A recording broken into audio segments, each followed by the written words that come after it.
နော်ကဲအားလုံးဘလို့ပါလေကျွန်တော်ရည်စရာမောစရာဘလို့ပါကျွန်တော်စောစောကအိမ်အောင်ကြခဲ့မယ်ဆိုတာကျွန်တော်သမီးအရွယ်လေးဟုတ်ကဲ့နော်သို့တော့ကျွန်တော်တို့လူပညာ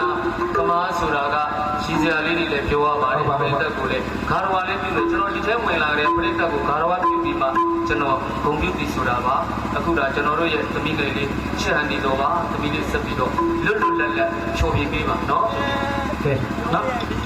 ဆရာဖတ်ပေးလိုက်ပါနော်ဂျူလိုက်လေးလေအားလုံးပဲမင်္ဂလာနေ့ချက်လေးပါရှင်မင်္ဂလာပါတမီးတော်မရတော့ချစ်ခတဲ့ဆိုဖြစ်ပါရှင်ဒီကနေ့ကျွန်မပြုလုပ်တဲ့ဇမတာချင်းရွာဓမ္မရခိတကျောင်းဆရာတော်ဗန္ဒနာဓမ္မတာပီအားဥထိမာပန်စင်၍ဗန္ဒနာသာသနာအရှင်ပညာဇောတာအရှင်ဇောတိကအရှင်ဇောတိပါဠအရှင်တော်ရတော်အားတပိထိုင်ကမှာဖြစ်ကြပါတော့ဥညုတော်တော်မြင့်စေဥမောင်ညုတော်မီတွေဥစိန်ထောတော်ကြည်ပြမိသားစုတို့မှာဒီနေ့လူလက်ခေပါတော့မဟာဓမ္မပါဠသိတော်ကြီးဒီစချာနေသိခါထက်ရှင်ပြုနာတပြီးတော့မင်္ဂလာယူမှာတပိချေနေစောနေတပိတို့ဆရာမြို့မေပါမင်္ဂလာဆိုင်ဖွင့်နေတူလာပြီးတော့ဖြူလူရတာမြောဆောင်မဝဲတာမီတီကိုပြပါတယ်ဆိုတော့ဒီကနေ့တပိရဲ့လေကနာလေးမှာပထမဦးဆုံးဒါတပိကိုရွာရောက်တော့နေပြီးတော့စကိုင်းရတော့ကြောင့်ကြီးမှာတော့တပိနဲ့ဆုံခဲ့တဲ့လူတကာအမတွေဒီထဲမှာအများကြီးပါပါတယ်ဆိုတော့တောင်းဆိုထားတဲ့အချိန်တိုင်းတပိရနေပြီးတော့မလေးလက်ခတ်တဲ့ဆွေးဒီချီလေးနဲ့ဆရာမြို့မေပါမင်္ဂလာဆိုင်ခွင့်နေတူတပိရနေပြီးတော့ဖြူလေးဆက်ပြပြရရှင်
Go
။